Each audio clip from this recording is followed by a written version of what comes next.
Masuklah melalui pintu gerbangnya dengan nyanyian syukur, ke dalam pelatarannya dengan puji-pujian. Bersyukurlah kepada Tuhan dan pujilah namanya, sebab Tuhan itu baik, kasih setianya untuk selama-lamanya. Shalom saudara, sukacita surgawi hadir dalam hidup kita tanpa terpengaruh oleh keadaan apapun yang sedang kita alami. Mari kita naikkan pujian syukur kepada Tuhan, sebab Tuhan itu baik dan akan tetap baik. Selamat beribadah. Shalom, selamat pagi saudara yang dikasihi Tuhan. Mari saat pagi hari ini kita mau datang ke hadirat Tuhan. Kita mau hampiri tahtanya, kita mau memberi yang terbaik bagi Tuhan. Allah kita, Allah yang kita sembah, Allah yang tidak pernah meninggalkan kita. Kasih-Nya, kemurahan-Nya senantiasa menyertai kita. Haleluya. Oh, ini kami Tuhan, ini rindu kami. Kami rindu memberi yang terbaik bagi Tuhan saat pagi hari ini. Haleluya.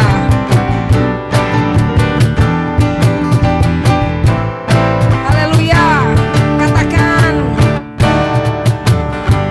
Allah alam semesta memerintah selamanya, yang beriku kehidupan. Kau datang selamatkanku, merendahkan dirimu.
kebaikan dan kemurahan, penyertaan-Mu Tuhan, yang selalu menyertai kami.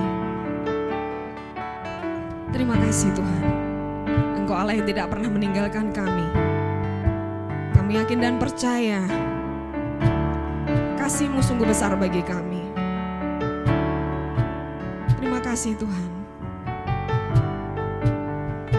sebab Engkaulah matahari dan perisai kami, sehingga tidak ada alasan untuk kami berkata kami takut.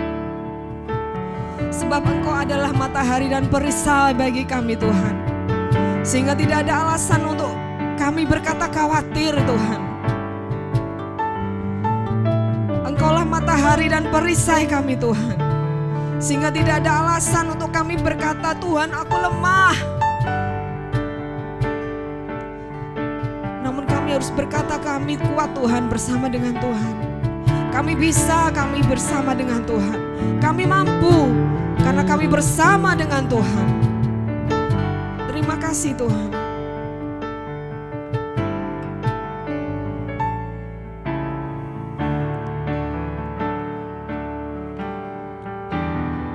Sebab Tuhan Allah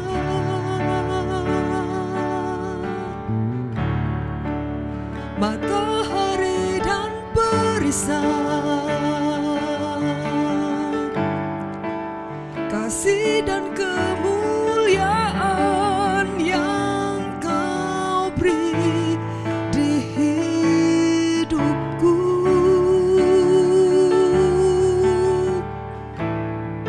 Sebab Tuhan Allah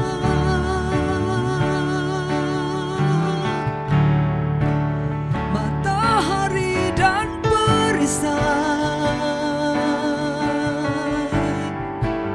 kasih dan kemuliaan yang Kau beri di hidupku.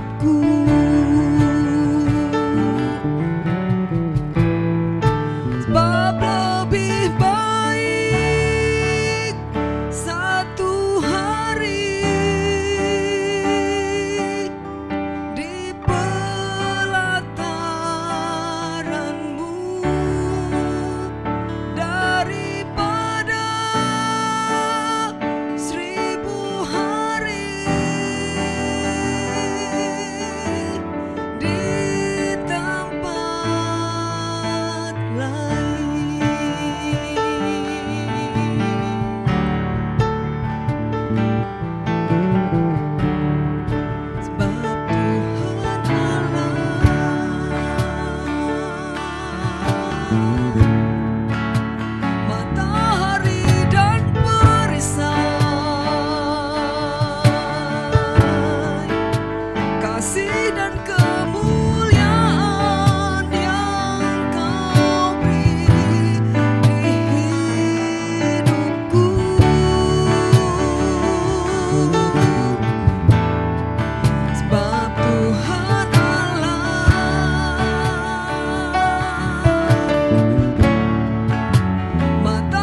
Sungguh besar kasih-Mu, sungguh besar setia-Mu,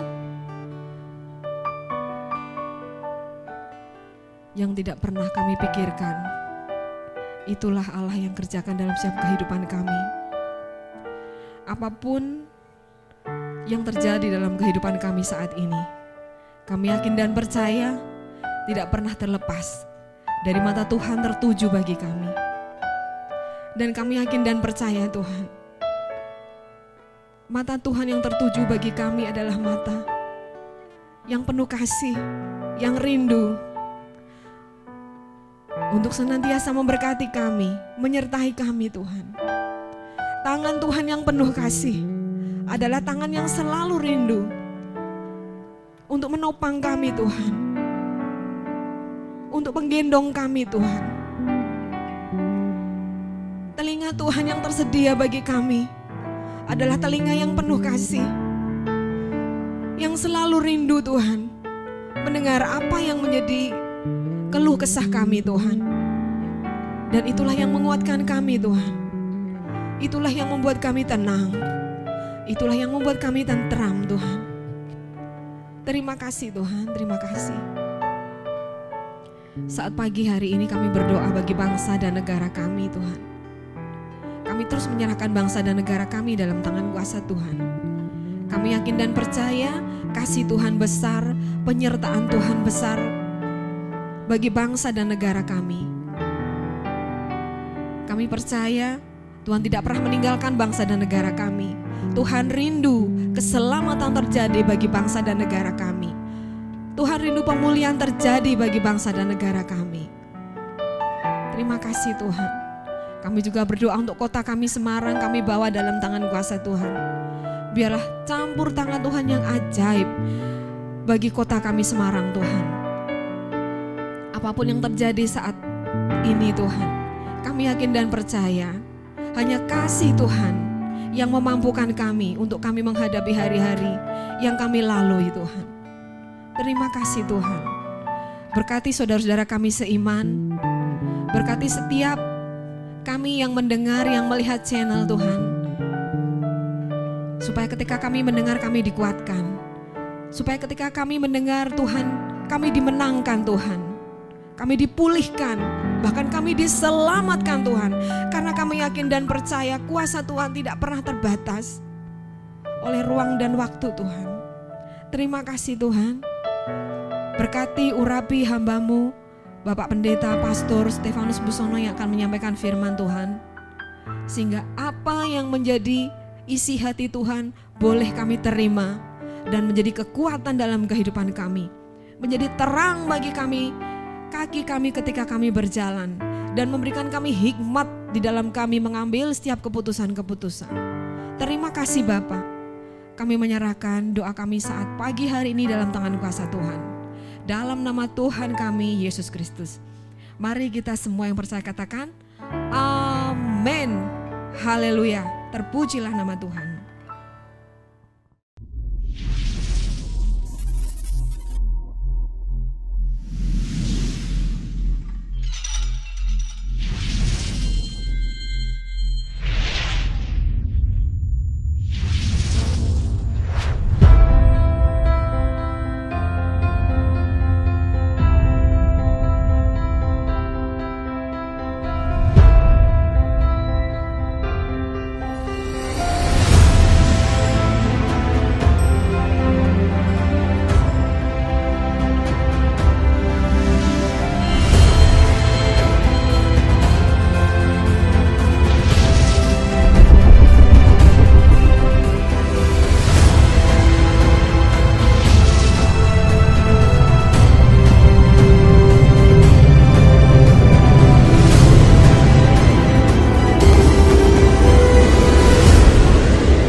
Shalom Bapak Ibu yang saya kasih, pada saat ini satu sukacita kalau kita masih diberikan kesempatan oleh Tuhan untuk bisa beribadah walaupun lewat online, tapi kita syukuri karena kemurahannya yang ajaib dalam setiap kehidupan kita. Ibadah saat ini juga akan disertai dengan perjamuan kudus, maka siapkan hati kita supaya kuasanya, kemurahannya boleh berlaku atas setiap kita pada hari ini. Di masa lampau hiduplah seorang yang bernama Zhao Guo di Tiongkok. Dia anak seorang jenderal yang terkenal di kerajaan Zhao. Sejak kecil Zhao Guo sangat senang belajar strategi militer. Ia sering berdiskusi dengan para jenderal tentang strategi perang. Suatu kali ada perang antara kerajaan Zhao dengan Qin. Mereka memperebutkan kota Zhangdang. Peperangan berjalan alot meskipun sudah 4 bulan.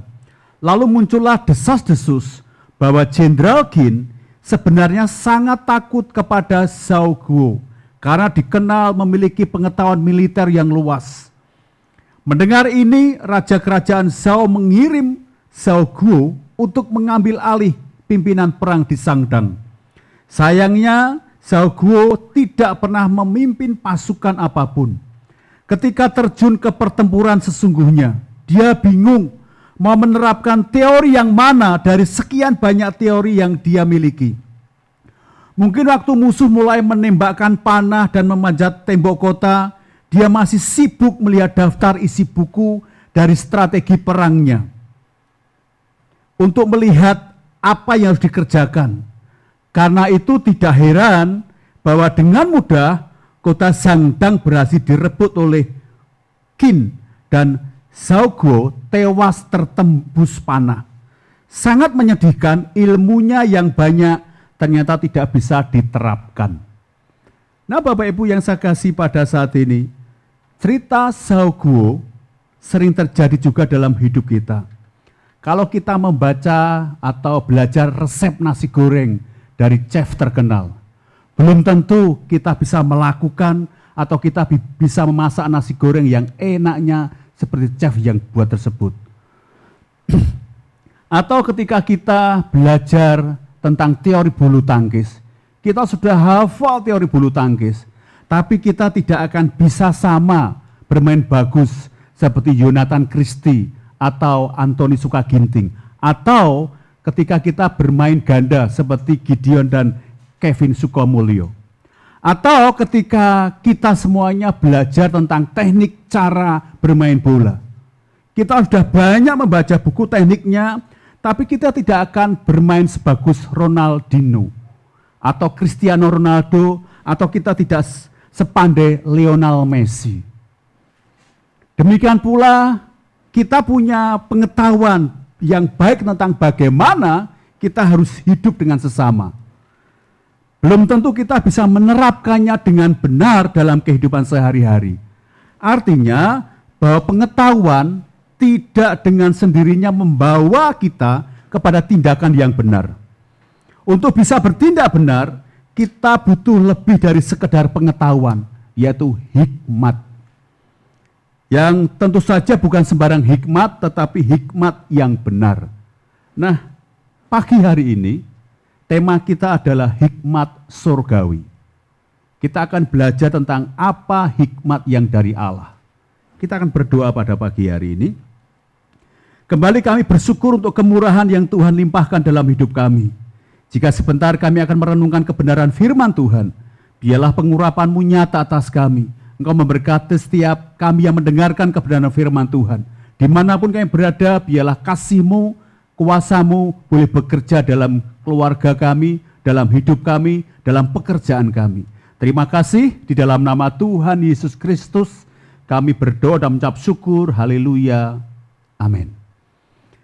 Nah Bapak Ibu, hikmat surgawi, ayat landasan kita adalah di dalam Yakobus pasal yang ketiga, ayat 13 sampai yang ke-18. Kitab Yakobus pasal yang ketiga, ayat 13 sampai yang ke-18. Siapakah di antara kamu yang bijak dan berbudi? Baiklah ia dengan cara hidup yang baik, menyatakan perbuatannya oleh hikmat yang lahir dari kelemah lembutan. Jika kamu menaruh perasaan iri hati dan kamu mementingkan diri sendiri, janganlah kamu memegahkan diri dan janganlah berdusta melawan kebenaran. Itu bukanlah hikmat yang datang dari atas, tetapi dari dunia, dari nafsu manusia, dari setan-setan. Sebab di mana ada iri hati dan mementingkan diri sendiri, di situ ada kekacauan dan segala macam perbuatan jahat. Tetapi hikmat yang dari atas adalah pertama-tama murni, selanjutnya pendamai, peramah, penurut, penuh belas kasihan, dan buah-buah yang baik, tidak memihak dan tidak munafik. 18, dan buah yang terdiri dari kebenaran ditaburkan dalam damai untuk mereka yang mengadakan damai. Bapak Ibu, yang bisa kita pelajari dari nas ini adalah yang pertama, hikmat itu penting dalam hidup kita. Kehidupan seorang Kristen tidak berada dalam kesendirian, tetapi dalam persekutuan dengan komunitas di mana Allah menempatkannya. Komunitas tersebut adalah bisa I-Care, bisa persekutuan, bisa gereja sebagai tubuh Yesus Kristus. Panggilan kita sebagai gereja di tengah-tengah dunia adalah memancarkan cahaya Injil Kristus. Supaya orang percaya dapat berfungsi dengan baik dalam bagian mereka masing-masing, maka orang percaya membutuhkan hikmat dan pengertian dari Allah. Mengapa Yakobus tiba-tiba berbicara mengenai hikmat dan pengetahuan langsung pada ayat 13-18? Kalau kita melihat ayat di atasnya, Yakobus berkata, janganlah engkau gampang menjadi guru, karena guru banyak tuntutannya. Jadi ketika ayat 13-18, Yakobus langsung berkata, hikmat pengetahuan langsung dari Tuhan. Kenapa sih? Karena pengetahuan yang dimaksud Alkitab sangat berbeda dengan pengertian dunia. Pengetahuan yang dimaksud oleh dunia adalah pengetahuan akademis. Talenta-talenta, ijazah, kefasikan berbicara, dan lain-lain. Bagi orang dunia, semakin berpendidikan, semakin tinggi kesempatan untuk menjadi seorang pemimpin. Bagi Alkitab, hikmat yang nyata menunjuk kepada kualitas hidup rohani. Orang-orang yang hidup serupa dengan Kristus, mereka akan menjadi contoh bagi orang Kristen dan mereka akan secara natural menjadi teladan dalam memimpin, baik di rumah tangga, di pekerjaan, dan di gereja. Bagaimana kualitas hidup kita muncul? Kualitas hidup kita muncul melalui mendengar dan melakukan firman Tuhan di pasal-pasal sebelumnya. Jadi kalau kita mendengar firman Tuhan tetapi tidak melakukan firman Tuhan, kualitas hidup kita tidak akan muncul. Oleh karena itu Yakobus secara spesifik mengingatkan kita di dalam pembacaan kita tadi bahwa hikmat yang mau dilihat Allah bukanlah pengetahuan di kepala maupun pengetahuan akademis, tetapi kualitas hidup kita. Inilah hikmat yang dimaksud oleh Alkitab. Hanya mereka yang memiliki hikmat seperti ini yang memenuhi syarat untuk menjadi guru atau melayani Tuhan. Lalu pertanyaan kita pada saat ini, apa itu sebenarnya hikmat? Banyak orang menganggap bahwa hikmat sama dengan ilmu pengetahuan. Jadi orang yang berpendidikan tinggi lebih banyak memiliki hikmat. Apakah benar demikian? Ternyata Alkitab katakan kurang tepat pemikiran itu. Memang hikmat berkaitan dengan pengetahuan, tetapi bedanya pengetahuan didapat dari pembelajaran, sedangkan hikmat datangnya dari Tuhan. Hikmat tidak sama dengan pengetahuan, dan pengetahuan bukan hikmat. Jika pengetahuan diibaratkan sebuah kapal, maka hikmat adalah kompasnya. Hikmat adalah arah dan tujuannya. Hikmat menentukan kemana kita harus dan bagaimana menggunakan apa yang kita miliki. Hikmat mengajarkan tombol mana yang harus kita tekan. Hikmat mengajarkan pintu mana yang harus kita masuki. Hikmat mengajarkan jendela mana yang harus kita buka. Hikmat mengajarkan siapa yang harus kita temui. Hikmat bukan hanya membuat kita mendapat sesuatu seperti pengetahuan yang membantu untuk mendapatkan sesuatu, tetapi hikmat membuat kita menikmati sesuatu yang kita dapatkan dan kita gunakannya. Jadi hikmat atau sophia adalah kemampuan untuk menilai dengan tepat dan mengambil tindakan yang tepat berdasarkan pengetahuan dan pengertian.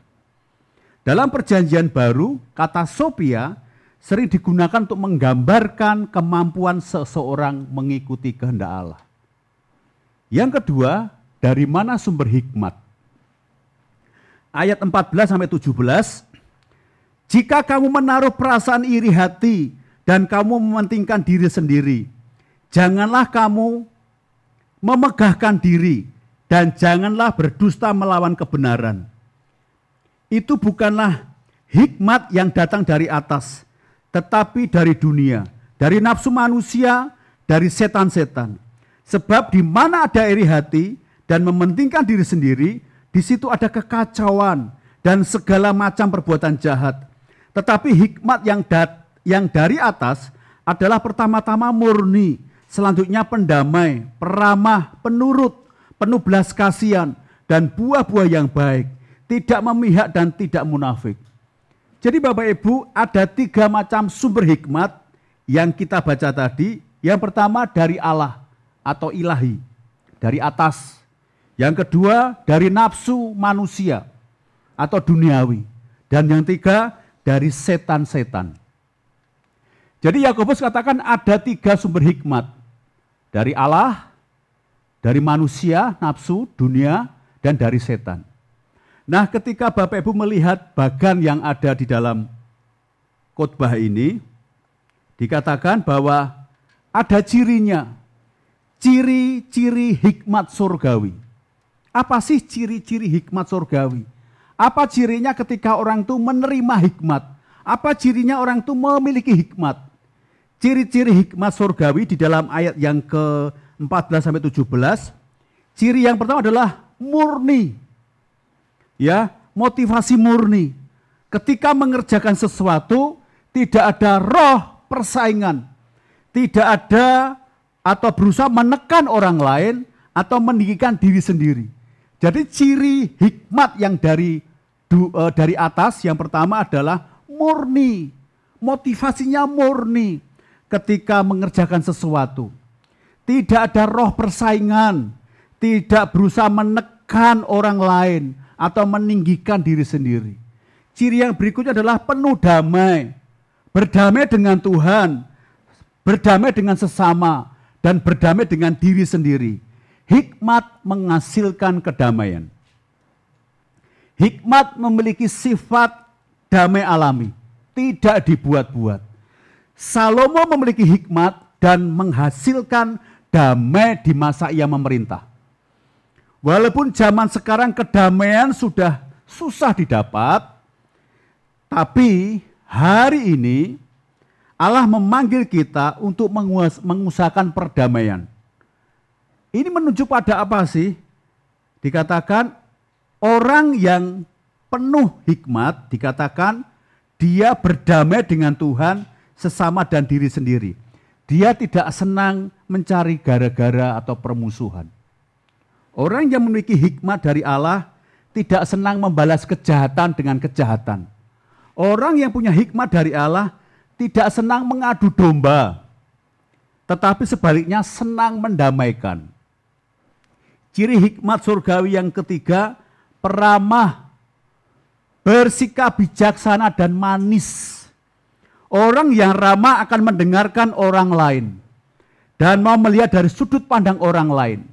Hikmat memiliki ruang gerak dan menunjukkan kepada kita bagaimana memberi ruang bagi orang lain. Hikmat dapat membuat kita menerima pandangan orang lain. Kata Yunaninya diterjemahkan epeikes, yang menurut William Berkeley adalah menyampaikan gagasan, melunakkan, atau melembutkan keadilan dengan belas kasihan. Siapa contohnya orang yang peramah, bersikap bijak dan manis? Adalah ketika Yesus disalib.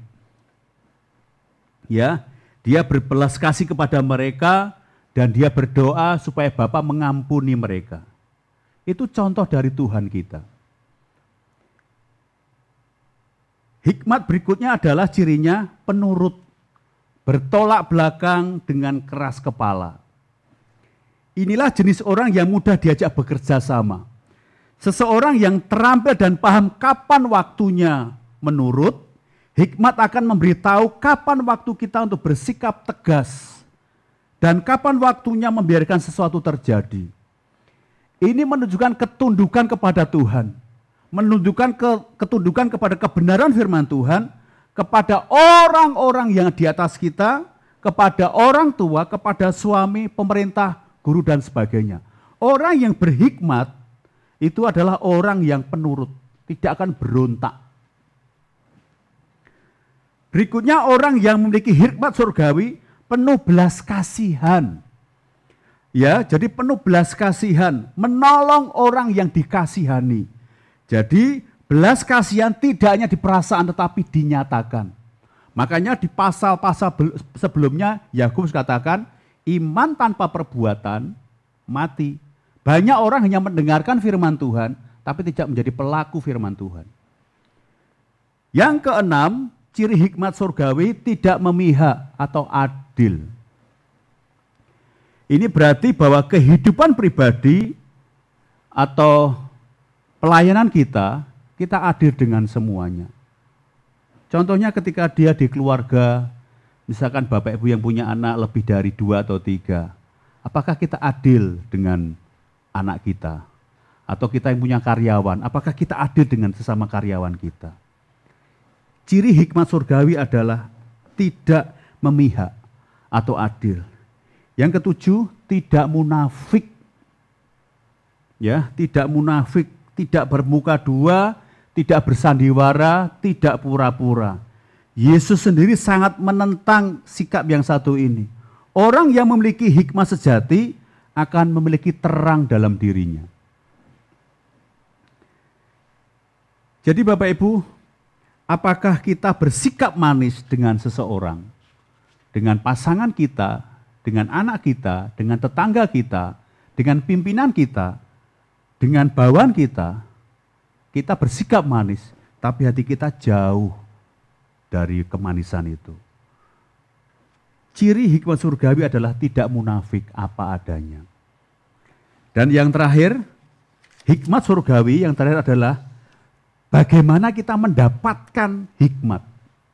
Ya, bagaimana Bapak Ibu dan saya memperoleh hikmat dari Allah. Dikatakan belajar firman Tuhan. Bagaimana kita bisa mendapatkan hikmat? Yakobus juga katakan di pasal pertama, kalau engkau kekurang hikmat, minta kepada Allah. Jadi bagaimana kita bisa mendapatkan hikmat? Yang pertama adalah belajar firman Tuhan. Di dalam Yakobus 3:13, siapakah di antara kamu yang bijak dan berbudi? Baiklah ia dengan cara hidup yang baik, menyatakan perbuatannya oleh hikmat yang lahir dari kelemah lembutan. Terjemahan dalam NIV itu sebetulnya begini, siapa yang bijak dan berpengertian di antara kamu? Yang dimaksud dengan pengertian di sini adalah pengertian firman Tuhan. Memang orang yang mempunyai banyak pengetahuan firman Tuhan belum tentu bijak. Tetapi orang tidak bisa bijak kalau dia tidak mempunyai pengetahuan firman Tuhan. Jadi saya ulangi, memang orang yang mempunyai banyak pengetahuan firman Tuhan belum tentu bijak. Tetapi orang tidak bisa bijak kalau tidak mempunyai pengetahuan firman Tuhan. Nah, Mazmur 119 ayat 98 sampai 100 berkata demikian, perintahmu membuat aku lebih bijaksana daripada musuh-musuhku, sebab selama-lamanya itu ada padaku. Aku lebih berakal budi daripada semua pengajarku, sebab peringatan-peringatanmu kurenungkan. Aku lebih mengerti daripada orang-orang tua, sebab aku memegang titah-titahmu. Cara mendapatkan hikmat, ya belajar firman Tuhan. Belajar kepada Tuhan. Makanya ketika kita belajar firman Tuhan, itu kita mau berkorban. Berkorban apa sih? Waktu, tenaga, pikiran, bahkan materi kita. Ketika kita belajar kebenaran firman Tuhan, kita ikut iGrow, kita ikut pendalaman Alkitab atau apapun juga, kita bayar harga. Berarti kita apa? Belajar firman Tuhan. Yang berikutnya bagaimana mendapatkan hikmat? Minta kepada Tuhan. Ingat, Hikmat didapat ketika kita duduk diam dekat dengan Tuhan. Yakobus 1 ayat yang kelima, tetapi apabila di antara kamu ada yang kekurangan hikmat, hendaklah ia memintakannya kepada Allah, yang memberikan kepada semua orang dengan murah hati dan dengan tidak membangkit-bangkit, maka hal itu akan diberikan kepadanya. Tuhan berjanji kalau kita kekurangan hikmat, kalau kita kurang hikmat, kita memintanya kepada Tuhan. Dengan apa? Dengan iman. Ia pasti akan memberikannya kepada kita. Pertanyaannya pada saat ini, pernahkah kita berdoa untuk meminta hikmat dari Tuhan? Ingat ketika Salomo diberi pilihan oleh Tuhan.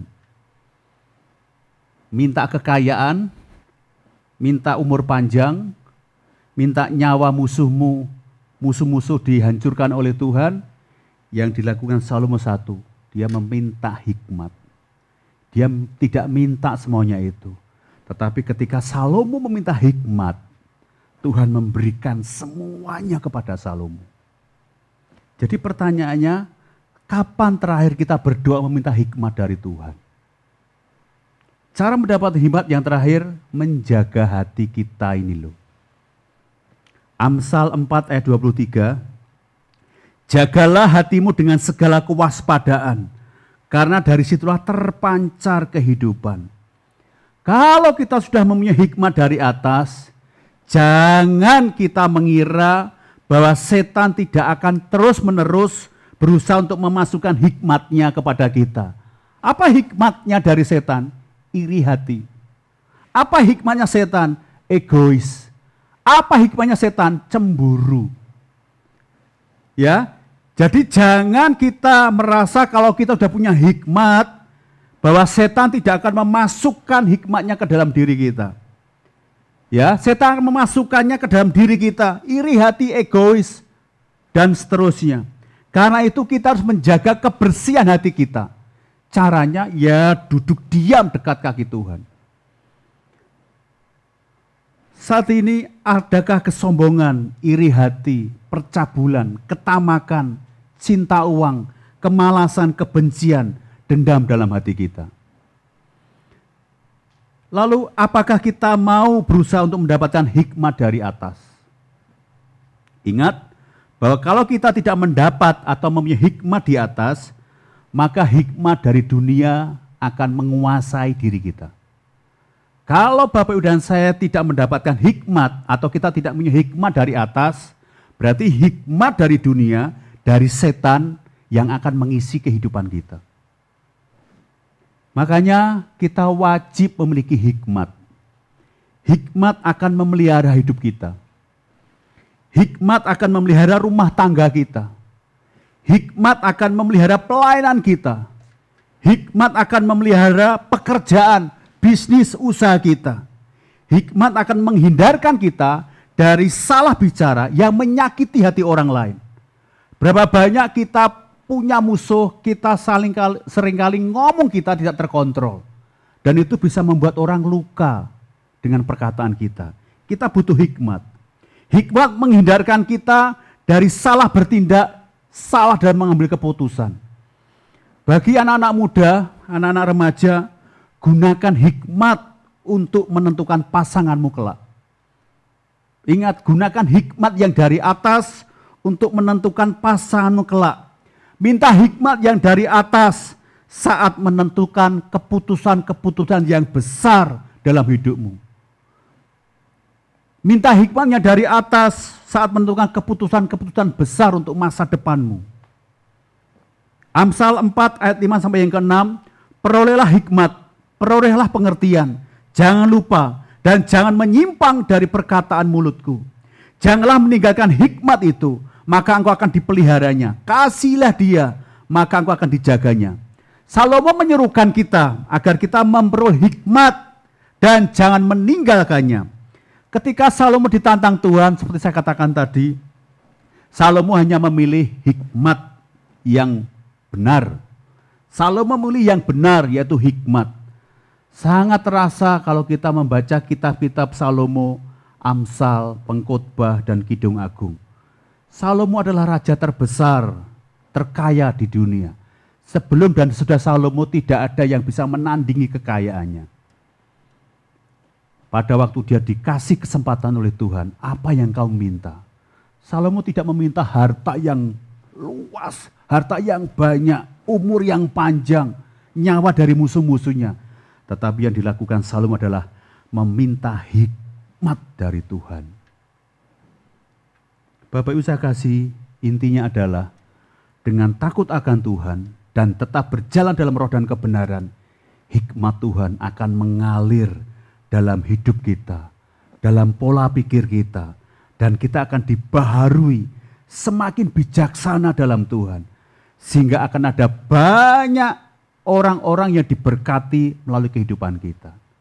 Pagi hari ini, biarlah kebenaran firman Tuhan mengingatkan kita, kalau engkau tidak dipenuhi hikmat dari atas, engkau akan dipenuhi oleh hikmat dari dunia dan setan.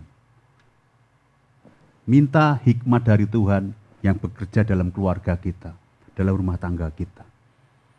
Pagi hari ini, Bapak Ibu yang saya kasihi,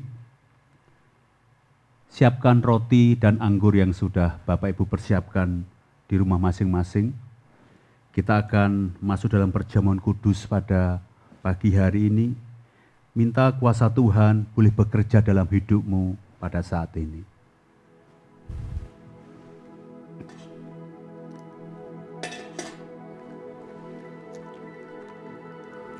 Mari pada pagi hari ini, sebelum kita akan masuk dalam perjamuan kudus, ambil waktu 1-2 menit pada saat ini. Izinkan kuasa Tuhan, izinkan Roh Kudus boleh bekerja dalam hidupmu. Minta hikmat dari Tuhan, sehingga engkau tidak salah melangkah, sehingga engkau sanggup menghadapi pergumulan hidup ini.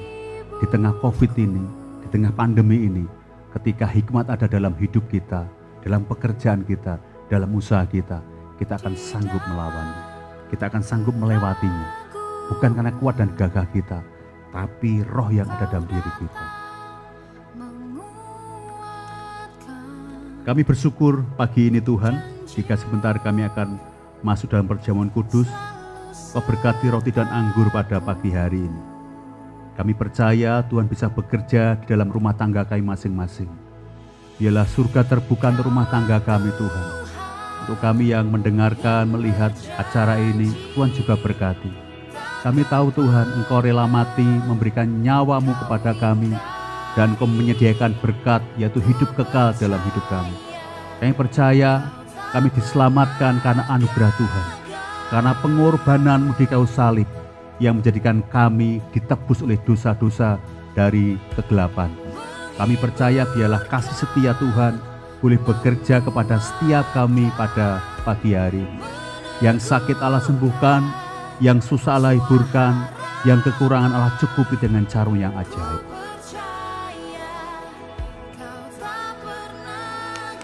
Mari pagi hari ini, Bapak Ibu yang saya kasih, angkat roti dengan tangan kananmu lebih tinggi dari kepalamu pada pagi hari ini.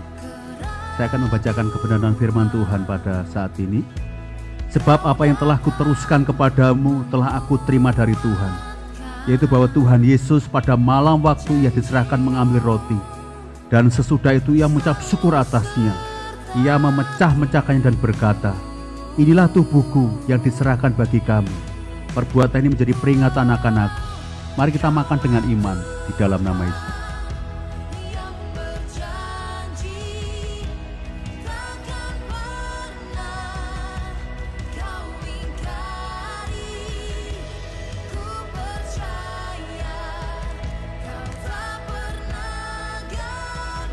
Angkat cawan dengan tangan kananmu lebih tinggi dari kepalamu pada pagi hari ini. Dan saya akan berdoa dari tempat ini untuk setiap Bapak Ibu, saudara-saudara dan adik-adik pada saat ini. Taruh tangan kirimu di dadamu pada pagi hari ini. Hamba-Mu berdoa Tuhan dari tempat ini, Engkau berkati setiap tangan-tangan yang ditaruh di dada mereka Tuhan. Jika mereka ada pergumulan sakit penyakit, kami percaya Allah sembuhkan dalam nama Yesus. Yang susah Allah hiburkan, yang kekurangan akan cukupi dengan cara yang ajaib. Kami percaya Tuhan, kuasa kemurahan-Mu masih berlaku atas kami. Dan biar pertolongan-Mu nyata atas kami. Dan surga terbuka untuk rumah tangga kami pada pagi hari ini. Dan hari-hari berikutnya. Kuasa-Mu sempurna dalam setiap kehidupan kami. Bilur-Mu sanggup menolong kami, memulihkan kami, dan memberikan harapan yang baru kepada kami.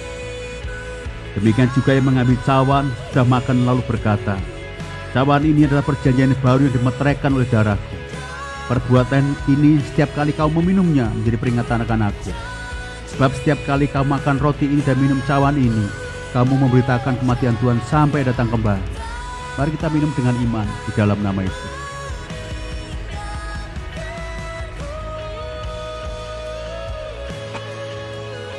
Terima kasih Tuhan untuk kemurahan-Mu, untuk cinta kasih-Mu yang Allah sudah berikan kepada kami.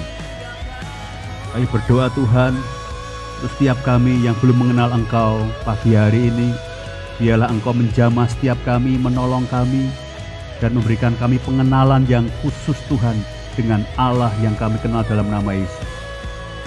Kami percaya kematian-Mu memberikan harapan yang baru kepada kami.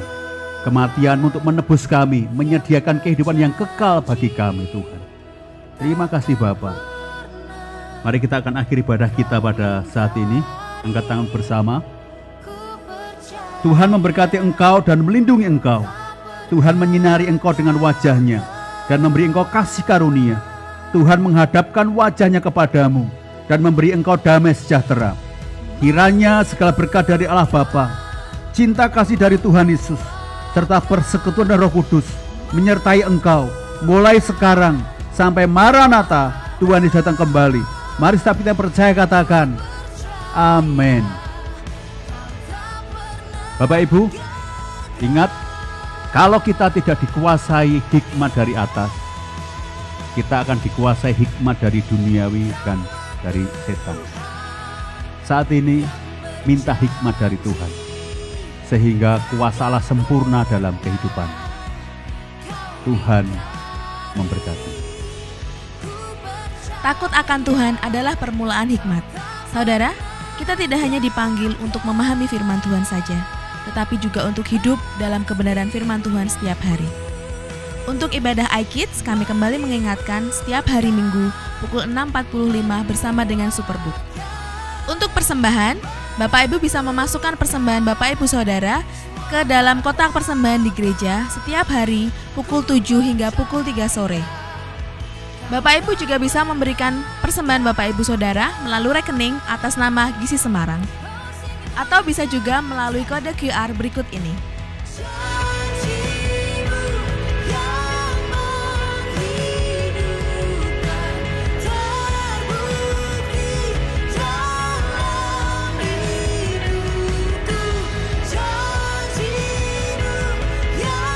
Untuk mesbah keluarga, Bapak Ibu bisa berdoa bersama-sama dengan keluarga untuk bangsa dan negara serta para pemimpin kita setiap hari pukul 9 malam selama 15 menit.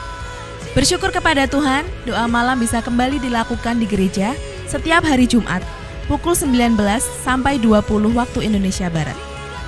Untuk iCare, Bapak Ibu Saudara bisa menghubungi gembala iCare masing-masing. Jangan lupa untuk beri like dan subscribe ke channel kita IFGF City Park. Sampai berjumpa dalam ibadah online berikutnya. Tuhan memberkati.